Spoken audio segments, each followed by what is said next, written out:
Moi! Tänään tutustaa ihan uuteen tuttavuuteen, ainakin minulle, ja veikkaan, että ei näitä kiviä kovin moni ole Suomessa päässyt aikaisemmin kokeilemaankaan. Mullahan on periaate, että mä en käytännössä kaupassa myy mitään, mitä mä en ole varsinaisesti testannut, mutta nyt pitää luottaa kyllä siihen, mitä mä oon lukenut netissä. Eli mulla on tässä nyt Iminashin kiviä. Iminashihan on japanilainen Kiotossa majaa pitävä valmistaja, pitkän linjan firma. En tiedä, milloin se on perustettu, semmoista faktaa en löytänyt, mutta heiltä löytyy laaja range erilaisia kiviä. Ja mä valitsin nyt oikeastaan nämä 6 kiveä ihan nettikeskustelujen perusteella, kun satuin pääsemään kiinni kanavaan, mistä näitä sai järkevällä hinnalla. Mulla on tässä nyt 3 kiveä, jotka on uppokasteltavia.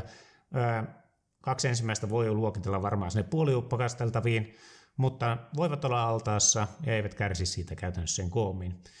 Sitten mulla on nämä 3 hienomman pääkiveä, jotka on Splash & Go-kiviä. Näitä voi myös uppokastella, mutta sitä on nyt vähän niin kuin 2 kommenttia tuolla maailmalla, että joku sanoo, että et voi ottaa altaasta päivävaloa ja laittaa takaisin altaaseen, eli kuivatella välillä. Siinä voi tulla silloin crack-ongelma, että joko pidät ne altaassa jatkuvasti, niin siellä ne säilyy, mutta jos sä kuivatat välillä, niin voi tulla sitten hiushalkeemia. Eli en nyt suosittele ainakaan tässä vaiheessa. Kuulemma imee jonkin verran vettä alkuun, mutta luokitellaan kumminkin ihan Splash & Go's. Eli tämä Splash & Go-määritelmä, sehän on vähän valmistajakohtaisesti aika lavea, eli niitä todellisia Splash & Go-kiviä, niitä on älyttömän vähän. Ehkä nyt Shapton Glasstone on varmaan se kärki Splash & Go, joka ei imase käytännössä ollenkaan vettä. Mutta sitten nämä kaikki muut aina vähän kritiluvusta riippuen niin kuin enemmän tai vähemmän imee. Okei, mitäs mulla tässä on sitten tarjolla? Eli mähän lähdin ilman muuta hakemaan tältä valmistajalta tätä karkeamman pääkiveä, että se on niinku se, mitä mä kaipaan. Eli mulla on tässä nyt Iminashin Arato 220, todella miellyttävän tuntunen karkea kivi, myös Pink Brick-nimen saanut. Tätä löytyy mulla nyt tämmöisenä 30, onko 5 milliä paksuna, täyskokoisena likimain kivenä. Sitä löytyy myös tarjolla tuplapaksuna. Eli tämähän kivi kuluu käytössä, se on todella karkean tuntunen. Näitä 2 ensimmäistä mä kerkesin pikkusen testaamaan, muihin en ole oikeastaan koskenutkaan. Eli nyt katsotaan ihan oikeasti, mitä tällä saa aikaiseksi. No sitten mulla on tämmöinen ehkä vähän jo enemmän mainetta jopa niitä nyt kuin VJet 400, eli 400 kritin karkeuden omaava kivi, jota on vähän niin kuin tituleerattu, että olisi maailman nopein 400. Tämä on niin kuin mielenkiintoinen kommentti, minkä luin, ja sen haluan nyt proofata. Todella iso kivi. Tämä on ehkä isoin kivi, mikä mulla on ollut, eli löytyy leveyttä, paksuutta ja painoa. Tämä on yli kilon painoinen kivi, eli siinä mielessä mielenkiintoinen. Ja kuulemma kestävä, eli ei pysty ajamaan loppuun. No sitten on varmaan tästä joukosta se tunnetuin kivi, eli Iminashillahan on tämä Bester-sarja. Joku nimesi sen halpissarjaksi, mutta ei se ainakaan heidän hinnoitteluperusteella halpissarja ole. Eli Besteristähän löytyy eri kritiluvun kiviä vaikka kuinka paljon, mutta mä otin nyt tämän 1200, joka nyt on se, josta on niin kuin todella paljon kirjoitettu. Vaatii uppokastelua ja vaatii sitä pitkään. Kuunnellaan, mitä tuolta altasta kuuluu. Tämä oli se ääni, mitä mä kuuntelin tuossa 10 minuuttia, sitten se vähän hiipu ja varmaan jatko sen 15 minuuttia vähintään. Eli imee vettä hyvin ja mä sanoisin, että kyllä se puoli tuntia kannattaa siellä altaassa olla ainakin. Mulla ne on nyt ollut noin tunnin tuolla nämä 3 kiveä, niin katsotaan miten ne pärjää. Sitten on hienomman pää Splash & Go-kivet. Tämä on se, mitä kanssa odotan mielenkiinnolla, eli Tamago 4-tonninen. Tämä on todella kova kivi, sopii jopa talttamiehille, höylänterän terottajille. Katsotaan, miten se siinä pärjää. Sitten on toisaalta nämä mielenkiintoisesti nimettyjä varmaan sellaiset tietyt, eli nimensä ansiosta varmaan sen legendan maineen saavuttaneet. Eli meillä löytyy täältä 6-tonninen, eli Arashiyama 6 tonnia, ja sitten meillä on Kitayama 8 tonnia. Niin katsotaan, miten nämä pärjää. Eli lähdetään liikkeelle. otin tämän Arato 220 tuolta altaasta nyt. Tämä kerkesi seisoo nyt varmaan 5 minuuttia tässä. Pinta ei ainakaan ole mitenkään pehmentynyt tuolla altaassa ololla. Ja niin mä sanon, että tämä kerkesi tämä pinta kuivuun. Tuli heti semmoinen olo. Eli aivan älyttömän paljon käyttää vettä. Se on ihan selvä. Vettä käyttää, mutta nyt sitä tehoa kyllä löytyy.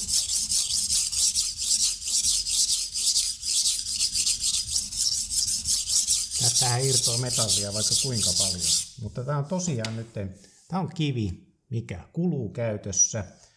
Tätä ei voi sanoa niin kuin hiekkamaiseksi, niin kuin on kutsuttu Superstone 220. Eli ei missään tapauksessa silleen murru tuossa alla, mutta tässä lähtee tätä kamaa irti kyllä todella paljon. Eli tällä saa kyllä kulmat kuntoon aivan välittömästi. Eli mähän taas sylsytin mun tiililaattaan tämän veitsen. Tätä pitää kyllä testata tätä kiviä ja sitten kun seuraava veitsi tulee tänne korjattavaksi. Se ei paljon vaadi, että tämä on kyllä hämmästyttävä nopea. Eikä tämä nyt silleen kyllä tähän murene niin kuin joku oli väittänyt. Eli tuohon on enemmänkin irronnut kyllä metallia. Että kyllä sillä tuntuu tavallaan tämän kivestä irronnut mömmö. Mutta nyt kun mä tässä sormilla tätä hieroin, niin se heti hävisi toi vesi tonne. Että voi olla, että nyt mulla oli liian vähän aikaa, että ei toi tunti tuolla altaassa vielä riittänyt. Tai sitten pitää uskoa niitä kommentteja, mitä on tullut, että tosiaan tämä kuivuu tää äärimmäisen nopeasti. Nyt jos nyt negatiivista sanoisi, niin voi olla, että tämän veden kanssa, käytön kanssa voi tulla tavallaan enemmänkin haasteita. Mutta mä sanon, että nopea. Tämä on siis äärimmäisen tehokas. Likaiseksihan tämä kivi menee. Että naguraa voisi yrittää käyttää tuohon ennen lopettamista, että saa siitä kaikki mömmät pois. Niin mutta mä sanon, että positiivinen vaikutus silti, vaikka ehkä tuo vedenkulutus on se negatiivinen asia tässä. Kivi ei kulu mun mielestä niin paljon kuin joku väitti tällä pienellä määrällä. Kyllä mä olisin olettanut, että siitä olisi enemmän lähtenyt murtumaan sitä pintaa. Mutta mä sanoin, että Superstone kuluu nopeammin pinnasta voimakkaalla niin kuin työstämisellä kuin tämä. No niin, ja suoraan altaasta tähän nyt tämä VZ400. Ja tätä on nyt kehuttu paljon. No nyt on kyllä. Ai että. Äänimaailma on pikkusen kovempi kuin esimerkiksi miten Aniva Pro 400. Siihen tätä pitää kuulemma verrata. Totta kai on uppokasteltava tai ihan eri kastia, mutta mä sanon, että mä pidän sitä Aniva Pro 400 niin kuin minun mielestä parhaana kivenä. Tämä on kyllä yhtä lailla vedenimiä, mutta tämä pinta on kova. Tämähän on todella kova tämä kivi, mutta tämähän ei tunnu kovalta. Eli jos mä nyt vertaan tätä vaikka nyt Kuromaku 320 tai vastaavasti lasikivi 320 tai 500, niissähän on se kovan kiven tunto. Tässähän on semmonen mukava, vähän niin kuin semmoinen pehmeämmän luonnonkiven tuntu. Olisiko tää lähempänä tuntuma melkein jopa Suehiron Seraxi 400.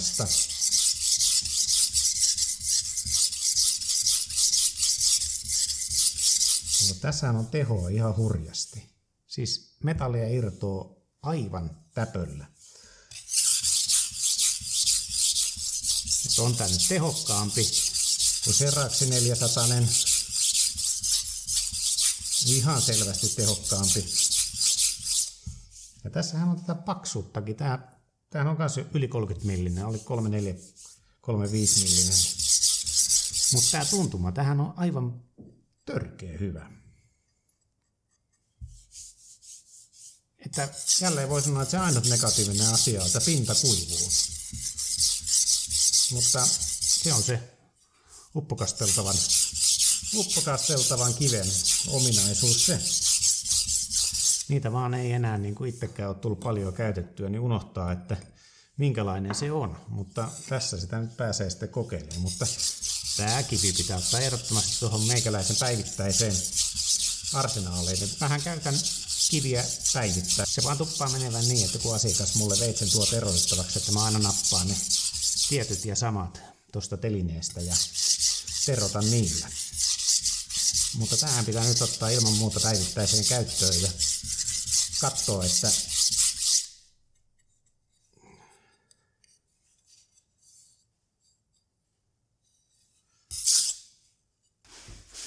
mä tykkään tästä kivestä kyllä tosi paljon.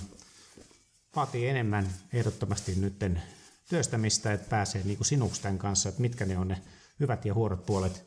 Mutta ainakin nyt ensivaikutelma oli ehdottomasti positiivinen. Ero on, mä väitän, että metallia irtoaa ilman muuta tuolla 220 enemmän, mutta semmoinen yleis overall teho tässä 400 luokassa, kyllä mä sanon, että jos rivi aletaan laittaa noita, niin vaikea on löytää niin kuin tehokkaampaa kuin tämä VZ400. No niin, katsotaan mitäs nyt sitten tapahtuu. Eli nyt on eka kertaa meikäläisellä edessä tämä Bester 1200 tuntialtaassa.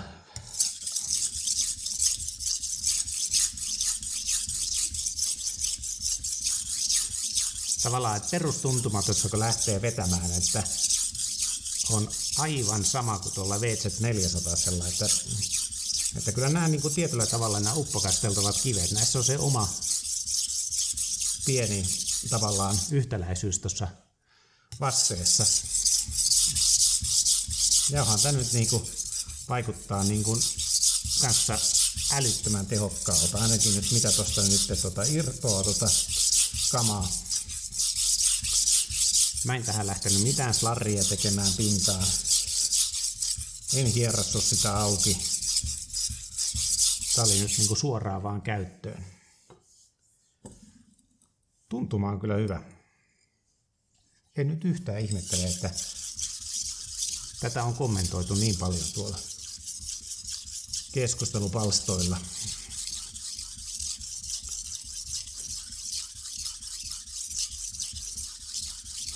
Se voi olla, että kun tätä pitää sitten vuorokauden yli tuolla altaassa, niin siitä saa niinku semmoisen mutamaisemman fiilingin tuohon pintaan. Kyllä mä veikkaan, että moni tästä pitäisi. Silloin vaan pitää olla semmoinen paikka, missä voi hiukan sotkea, että sotkusempaa puuhaahan tämä aina on.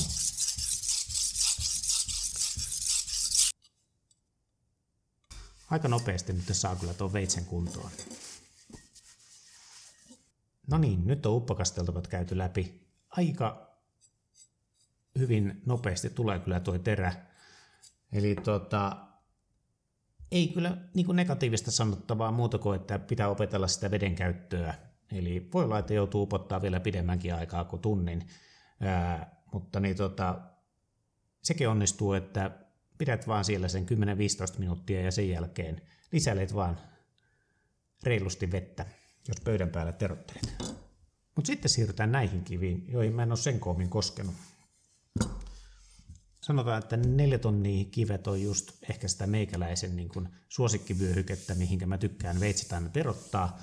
Nykyään se tuntuu olevan se morihei 4 tonnia, mihinkä mä lopetan, niin katsotaan, saataisiko tästä nyt sille kilpailijaa. Tämä on jännä tuntuma tässä pinnassa.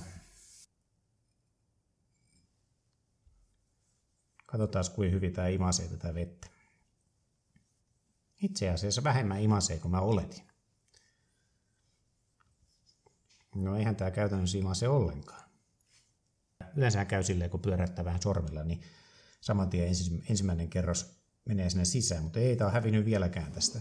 Eli tämä on kyllä ihan aito splash and go.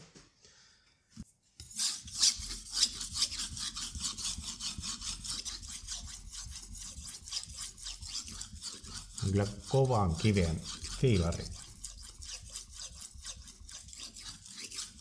kovempi kuin morihei.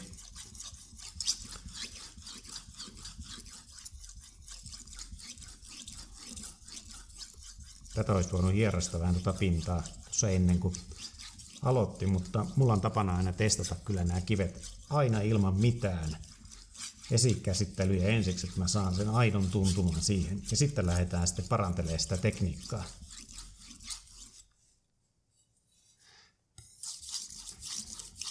Mä en nyt tiedä mihin mä tätä vertaisin. Tätä ei voi kyllä verrata moriheihin millään. Tää on ihan erilainen kuin joku lasikivi, 3-tonninen, 4-tonnista mulla ei oo siitä sarjasta. Nyt kyllä kokeillaan pinnanaukasua, että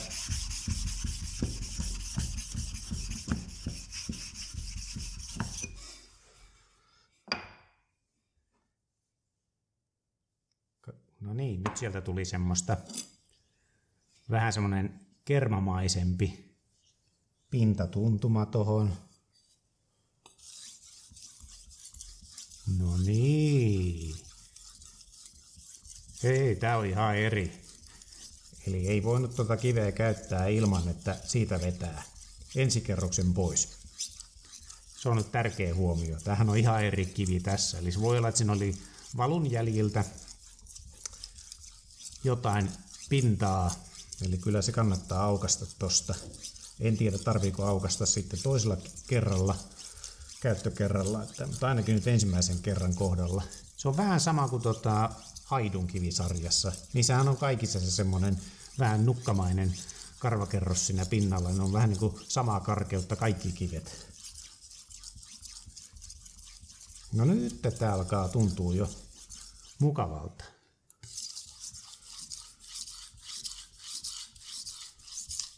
Mä tykkään, niin iso kivi, pitkiä vetoja voi tehdä.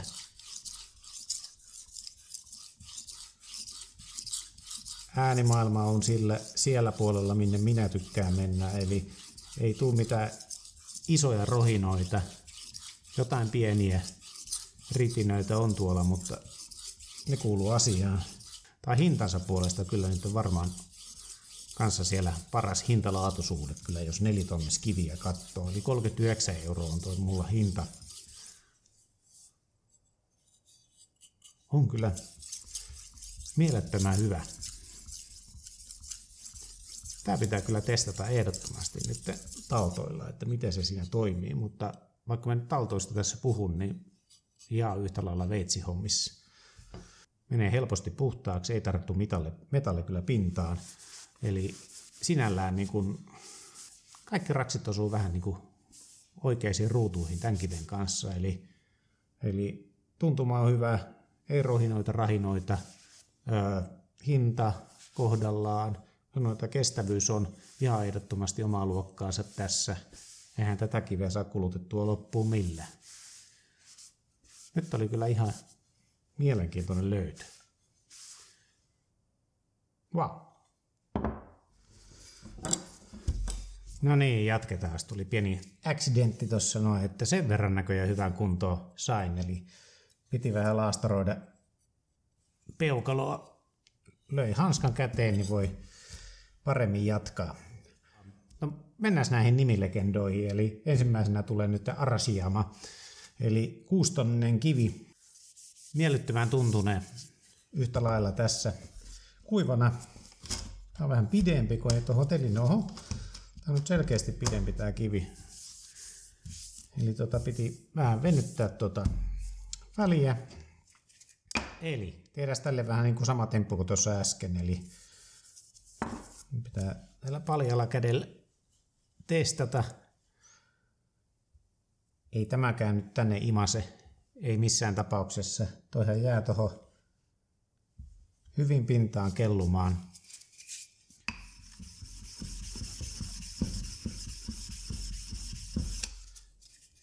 No, tässä ei ollut kyllä semmoista kerrosta kuin tuossa Tamagossa oli. Semmoinen mukavan kermamainen fiilinki.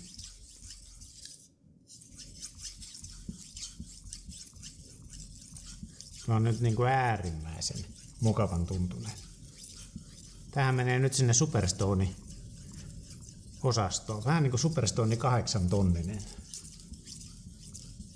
Hyvin lähellä samaa fiilaria. Tämä on selkeästi niin kuin myös aggressiivinen. Tässähän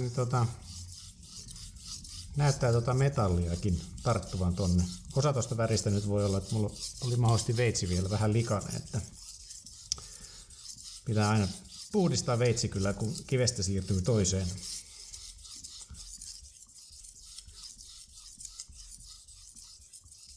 Kyllä mä sanon, että tosi miellyttävän tuntunen.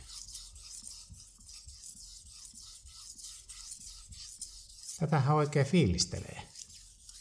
Oikein. Vähän niin kuin tumman kerman värinen tuo kivikin, niin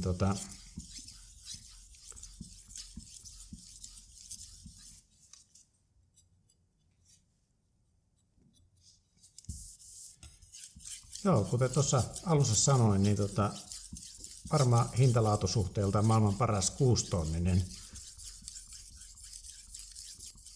Joku voi tykätä aggressiivisemmasta, mutta en mä nyt sanoisi, että tämä tehoton on missään tapauksessa. Joho, tämähän tekee tähän ihan tosi mukavaa peiliä. Pitäisikö tähän alkaa jo sanoa, että vapiskaa, Imanashi on täällä. Se on silleen, että tämä sarja on mielenkiintoinen, nämä kivet, mitä mä otin. No 3 ensimmäistä on niinku tyyliltään totta kai täysin erilaisia, mutta nämä on kyllä niin puhtaan mukavan tuntuisia. Nyt on kyllä hyvä fiilari. Katsotaan miten tämä puhdistuu ihan näin. No, tässä on ihan sama efekti kuin tuossa Tamagossa, että 4-tonnisessa, että tähän tulee pyyhkimällä kuivaksi. Eli tarkoittaa, että todellakaan pinta ei ime kyllä metallia sitten ollenkaan. Että ehkä tässä nyt voi jo suoraan sanoa, että se negatiivinen asia on, että nehän on niin samanvärisiä ja näissä ei ole mitään niin sanotusti länsimaisia tekstejä, että ymmärtäisi, että mitä tuossa lukee. Eli kyllä nämä joutuu merkkaamaan, jos niin kuin kaikki kivet hankkisi itselleen. Sitten meillä on tämä Kitajama 8000. Hyvin samanlainen pintatuntuma. Nyt en riko tuota pintaa ollenkaan. Kaadetaan vaan vesi siihen. Joku jossain kommentoi, että imee, mutta nyt kyllä mä sanon, että hei, tää ime kyllä käytännössä mitään. Kyllä tää on niin kuin nyt todella hyvin samantuntuinen kuin, sanotaan, tää on niin kuin tunnoltaan vähän niin kuin Superstone ja nyt mennään sinne 10 tonnin osastoon. Tää on niin kuin Kitajama 8-tonninen. Niin kuin mä sanoin, että tää tuntumalta niin kuin tuntuu niin kuin todella hyvältä. Ja tuo metallin irtoamisen määrä kyllä tossa hämmästyttää, että tässähän on tehoa vaikka kuinka paljon. No nyt tietysti mulla on hiiliteräs tässä, eli Aogami 2 tässä mun veitsessä. Ja näähän nyt on parhaimmillaan hiiliterästen kanssa nämä kivet. Miellyttävä, todella miellyttävä kivi. Aivan älyttömän miellyttävä. Tämä olisi pitänyt olla siinä mun 8-tonnisten kivien testissä. Nyt mä sanoin, että nyt vapise Superstone, niin nyt sulla on niin kova kilpailija. Ainakin tehojen puolesta. Niin kun mehän käytiin siinä samaa veistä siinä 8-tonnisessa testissä. Ja kun mä sanoin, että nyt tuo metallimäärä, mikä tohon on tullut, on ihan toista luokkaa, mitä Superstone irrotti. Siinähän niin toki sitten lasikivi 8-tonninen ja nämä, jotka eniten aggressiivisesti irrotti metallia, oli niin kuin tietysti siellä toisessa ääripäässä.